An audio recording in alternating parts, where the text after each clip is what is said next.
Anchor really is the easiest way to make a podcast. Let me tell you why we use it for the morning mantra. It's free. It comes with built-in creation tools that allow us to record and edit our podcast right from the palm of our hand in our tablets or on our computers. Anchor distributes the podcast for us so that it can be heard on Spotify, Apple Podcasts, Stitcher, and many more. It's everything you need to make a podcast in one place. No fancy studios or training required, just your unique voice. Did I mention it's free? 'Cause it is. Download the free Anchor app or go to anchor.fm to get started. Lululemon tells me to do one thing each day that scares me. Thanks to 2020, I don't even have to try. Hi, this is Coach MK, and this is the Morning Mantra. Hi, my name is MK Fleming. I'm a run coach based in Denver, Colorado. But this isn't a podcast about running exactly. Don't tell my clients, but we're never really talking about the running. When you know a craptastic event is coming, it helps to have a mantra to keep you centered and focused as you move through it. You don't have to be an athlete to be #coached and loved by Coach MK. And if you are here, then you are #winning at life.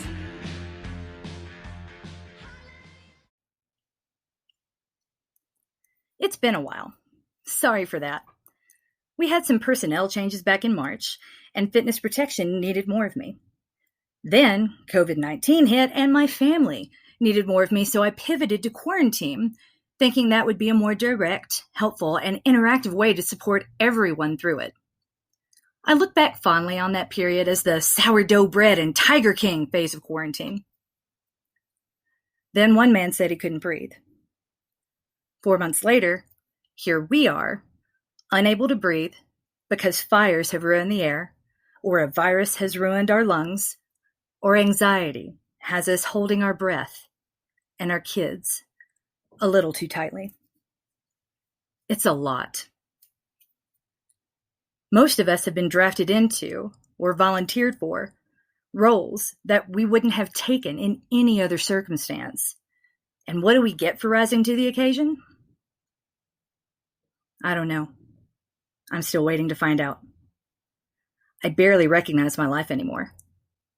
Frankly, each day that I wake up and still have a family and still have a company, I'm profoundly grateful. On Friday night, I was completing yet another task so wild no one would believe it, which is good because no one wants to hear about it anyway, when I got the news, the last news any of us wanted to hear, the news none of us needed right now. To many, Ruth Bader Ginsberg was a symbol of endurance, a public servant we elevated to celebrity status during a period when it felt impossible to find anything or anyone to believe in.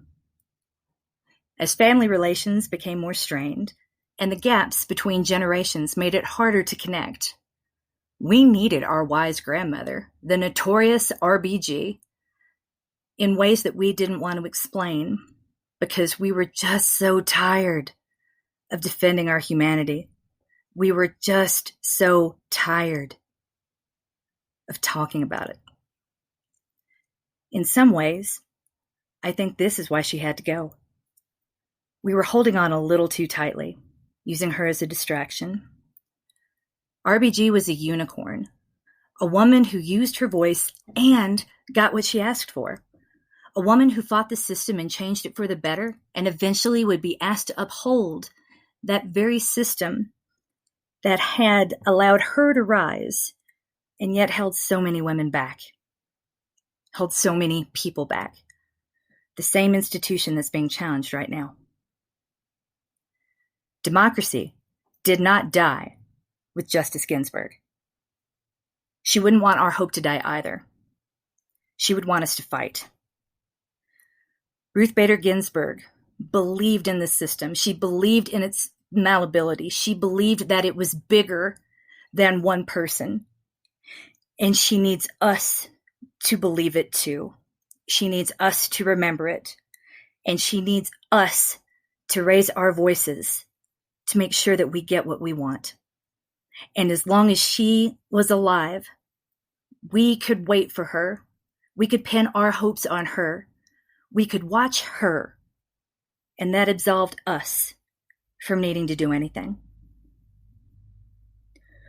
One of her most famous quotes is, "Real change, enduring change, happens one step at a time." In a time when those steps are coming too closely together and much too quickly for our tastes, it is calming to realize how many things we'd been holding on to a little too tightly as we cling to the things we actually needed all along, each other. The hope that we could all emerge stronger as a community, united behind our humanity rather than divided by our affiliation, is bigger than one small woman. And that hope will be driving me as I fight yet another day. I hope it drives you as well. Thank you for being here. I have no idea what tomorrow will bring, and I don't want to make any more promises that I can't keep. I'm already breaking commitments right and left and disappointing the people I care about the most, which includes you. I can promise that I will continue to record when I'm inspired, that I will respond to listener requests when I am able, and that my silence doesn't mean I've forgotten you. That is not possible. Today's mantra is, let's go. Because RBG never wanted us to stop. You are coached, you are loved, and you are winning at life. And you are definitely winning at life if you subscribe to my Nuzzlenut newsletter, follow me on Facebook, or follow me on Instagram. Feel free to do all three.